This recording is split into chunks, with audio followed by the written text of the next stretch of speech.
इस वीडियो के माध्यम से हम फलनों यानी फंक्शंस के कुछ उदाहरणों को हल करेंगे। फलनों को हल करना अधिकतर छात्रों को कठिन लगता है, पर मैं ये मानता हूं कि अगर आप ध्यान से समझें तो आपको ये दिलचस्प और सरल लगेगा। कभी कभी आपको ये लगता होगा कि फलन चीज क्या है, तो कुल मिलाकर फलन दो चरों के बीच का संबंध यानी एसोसिएशन है। इसलिए अगर हम कहें कि y x के फलन के बराबर है, तो इसका मतलब यही हुआ कि आपने मुझे x दिया है और ये फलन इस x के लिए आपको एक परिणाम देगा। फलन नियमों का एक समुच्चय यानी सेट है। तो x के फलन के साथ हम किसी y के मान को संबद्ध करते हैं। हम इसे एक बॉक्स जैसा भी मान सकते हैं। ये एक फलन है। जब मैं इसको कोई संख्या x दूंगा, तो ये मुझे y संख्या देगा। यहां x और y का मान पता करना थोड़ा अमूर्त है। चलिए एक फलन बनाते हैं और मान लेते हैं कि इस फलन की परिभाषा कुछ ऐसी हो। किसी भी x के लिए अगर ये x 0 के बराबर है तो मुझे 1 मिलेगा। अगर ये x 1 के बराबर है तो मुझे 2 मिलेगा या फिर मुझे 3 मिलेगा। अब हमने बॉक्स के अंदर की चीजों को परिभाषित कर लिया है। चलिए इसके चारों ओर एक बॉक्स बनाते हैं। ये एक आर्बिट्ररी फलन परिभाषा है, लेकिन उम्मीद है कि इससे फलन क्या होता है ये समझने में मदद मिलेगी। इसलिए अगर मैं x को 7 के बराबर करूं, तो अब x का f किसके बराबर होगा? चलिए मैं 7 को बॉक्स में रखता हूं।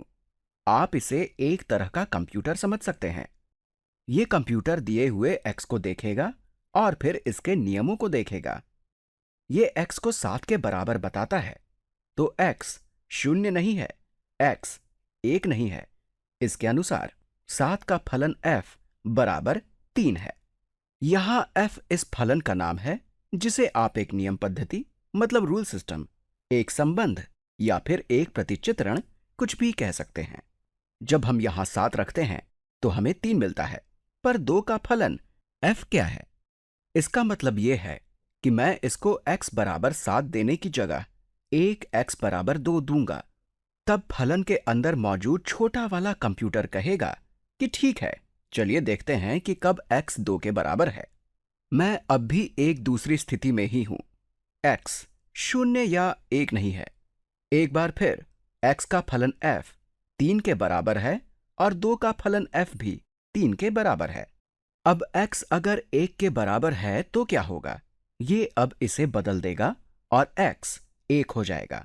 छोटा वाला कंप्यूटर अपने नियमों पर विचार करेगा। हाँ तो देखिए, x 1 के बराबर है। मैं यहां अपना नियम प्रयोग कर सकता हूं। इस तरह जब x 1 के बराबर है तो 2 रखता हूं। जब 1 का फलन f 2 के बराबर होगा तो मैं 2 रखूंगा, जो उस स्थिति में 2 के बराबर है। यही फलन है। अब इसे ध्यान में रखते हुए आइए हम कुछ दी गई समस्याओं को हल करते हैं। यहां हर एक फलन को इन सभी मानों यानी इनपुट्स के लिए हल करने के लिए कहा गया है।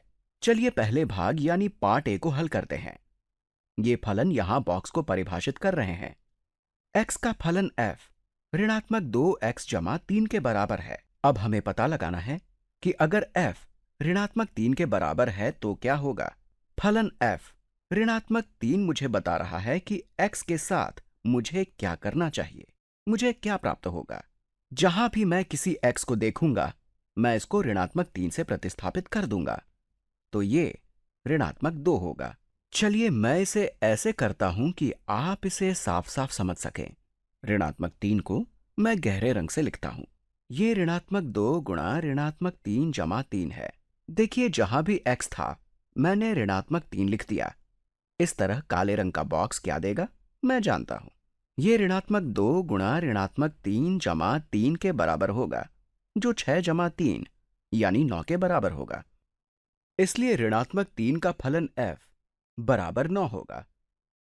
7 का फलन f के बारे में आप क्या कहेंगे? अब मैं वही काम एक बार फिर करूंगा। 7 का फलन f बराबर ऋणात्मक 2 गुणा 7 जमा 3 होगा। इस तरह ये ऋणात्मक 14 जमा 3 के बराबर है, जो ऋणात्मक 11 के बराबर है। आपको याद दिला दूं कि आपने यहां फलन f में 7 शामिल किया है और ये ऋणात्मक 11 देगा।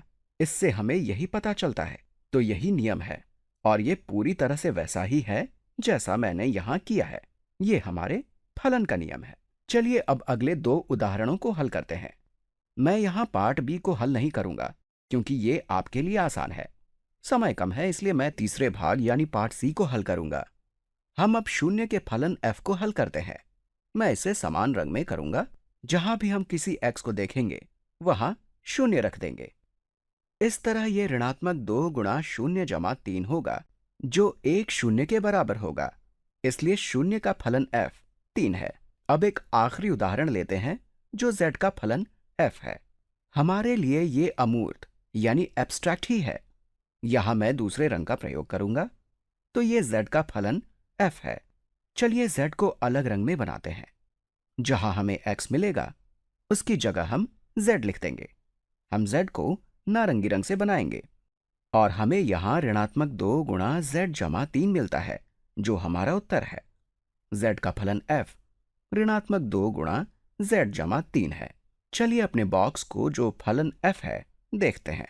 आप इसमें z को शामिल करते हैं तो आपको ऋणात्मक 2 गुणा z जमा 3 मिलेगा। ये बस यही बताता है। ये थोड़ा अधिक अमूर्त यानी एब्स्ट्रैक्ट है, लेकिन यही इसका उत्तर है। चलिए तीसरे भाग यानी पार्ट सी को हल करते हैं। पर वास्तव में पहले मैं ये सब साफ कर देता हूं ताकि लिखने के लिए जगह बन जाए। मैं दूसरे भाग यानी पार्ट बी को छोड़ रहा हूं और चलिए तीसरे भाग को हल करते हैं। ये हमारे फलन की परिभाषा यानी फंक्शन डेफिनेशन है। x का फलन f 5 गुणा 2 घटा x बटा 11 के बराबर है। इसलिए x के इन अलग अलग मानों यानी वैल्यूज या इनपुट्स को अपने फलन में शामिल करते हैं। इस तरह ऋणात्मक 3 का फलन f 5 गुणा 2 घटा x बटा 11 के बराबर है। हमें मालूम है कि हम जहां भी x पाएंगे वहां ऋणात्मक 3 लिखेंगे। यहां 2 घटा ऋणात्मक 3 बटा 11 है जो ये 2 जमा 3 के बराबर है। ये 5 के बराबर है। इस तरह आपको 5 गुणा 5 बटा 11 मिलता है जो 25 बटा 11 के बराबर है। चलिए इसे हल करते हैं। ये 7 का फलन f है। ये दूसरा फलन 7 का फलन f 5 गुणा 2 घटा 7 बटा 11 के बराबर है। x के लिए हमने 7 शामिल किया है तो ये किसके बराबर होगा? 2 घटा 7 ऋणात्मक 5 है। 5 गुणा ऋणात्मक 5 ऋणात्मक 25 बटा 11 है। अब आखिर में हमारे पास दो फलन और हैं, शून्य का फलन f और z का फलन f। तो शून्य का फलन f 5 गुणा 2 घटा 0 बटा 11 है। 2 घटा 0 यानी सिर्फ 2। यहां 5 गुणा 2 बराबर 10 हुआ, इसलिए यह 10 बटा 11 के बराबर है। एक और उदाहरण बचा है, वो z का फलन f है। हमें जब भी x मिलेगा हम उसे z से बदल देंगे। अब ये 5 गुणा 2 घटा z बटा 11 के बराबर है और यही हमारा उत्तर है। हम 5 को गुणा कर सकते हैं। आप कह सकते हैं कि ये 10 घटा 5z बटा 11 जैसा ही है। आप इसे ढाल अंतःखंड रूप यानी स्लोप इंटरसेप्ट फॉर्म में भी लिख सकते हैं। ये ऋणात्मक 5 बटा 11 z जमा 10 बटा 11 जैसा ही है। ये सभी समतुल्य यानी इक्विवेलेंट है, लेकिन यही z का फलन f है। अब आप देखते हैं कि एक फलन क्या है। हमने कहा कि अगर आप मुझे कोई x मान या वैल्यू देते हैं तो मैं आपको एक परिणाम यानी आउटपुट दूंगा। मैं आपको x का फलन f दूंगा। तो अगर ये हमारा फलन है जो आपके x देने पर x का फलन f देता है, तो ये x के किसी भी मान के लिए सिर्फ एक x का फलन f दे सकता है। आपको ऐसा कोई फलन यानी फंक्शन नहीं मिलेगा जो एक x के लिए दो संभव मान दे सके। मान लीजिए हमारे पास एक फलन परिभाषा है जहां x का फलन f 3 है जब x का मान 0 है, या ये 4 है जब x का मान 0 है। ये एक अमान्य फलन है क्योंकि इस स्थिति में हम नहीं जानते कि 0 का फलन f क्या है। तो ये किसके बराबर होगा? हमें मालूम है कि अगर x 0 के बराबर है तो ये 3 होना चाहिए, या ये जिसके बराबर होगा उसका हमें पता नहीं है। तो ये कोई फलन नहीं है, भले ही ये एक फलन जैसा लगता हो। x के एक मान के लिए x के फलन f के 2 मान नहीं हो सकते हैं। चलिए देखते हैं कि इनमें से कौन से आलेख यानी ग्राफ्स फलन है। इसे हल करने के लिए x के किसी मान को लेते हैं, तो मेरे पास x मान का सिर्फ एक फलन f होगा, ये y है, जो x का फलन f के बराबर होगा। मेरे पास उस x के लिए सिर्फ एक ही मान है, जो मेरा y मान है। आप एक सीधी रेखा परीक्षण यानी वर्टिकल लाइन टेस्ट कर सकते हैं। ध्यान दें कि एक सीधी रेखा किसी एक निश्चित x के मान के लिए होती है, जो बताता है कि उस बिंदु यानी पॉइंट पर मेरे पास सिर्फ एक ही y मान होगा। इसलिए ये एक वैध यानी वैलिड फलन है। जब भी हम एक सीधी रेखा खींचते हैं, तो ये आलेख यानी ग्राफ को केवल एक बार प्रतिच्छेद यानी इंटरसेक्ट करेगी। इसलिए ये एक वैध फलन है। अब इसके बारे में आप क्या कहते हैं? मान लेते हैं कि मैं इस बिंदु पर एक सीधी रेखा खींचता हूं। उस x के लिए इस संबंध यानी रिलेशन में x के दो संभव फलन f होंगे। x का फलन f ये मान हो सकता है, या उसका ये भी मान हो सकता है। क्यों, सही बोल रहा हूं ना? हम आलेख को दो बार प्रतिच्छेद कर रहे हैं, इसलिए ये फलन नहीं है। किसी एक खास x के लिए हम दो संभव y का वर्णन कर रहे हैं, जो x का फलन f के बराबर हो सकता है, लेकिन ये एक फलन नहीं है। यहां भी वही बात है। आप एक सीधी रेखा खींचते हैं, आप आलेख को दो बार प्रतिच्छेद कर रहे हैं, ये एक फलन नहीं है। एक x मान के लिए आप दो संभव y मानों को परिभाषित कर रहे हैं। आइए अब इस फलन को देखते हैं, जो कि अजीब सा दिखने वाला फलन है। जब भी आप एक सीधी रेखा खींचते हैं, आप इसे एक बार प्रतिच्छेद कर रहे हैं, इसलिए ये एक वैध फलन है, क्योंकि यहां प्रत्येक x के लिए आपके पास सिर्फ एक y संबद्ध है। आशा करता हूं कि आपके लिए ये वीडियो उपयोगी साबित होगा।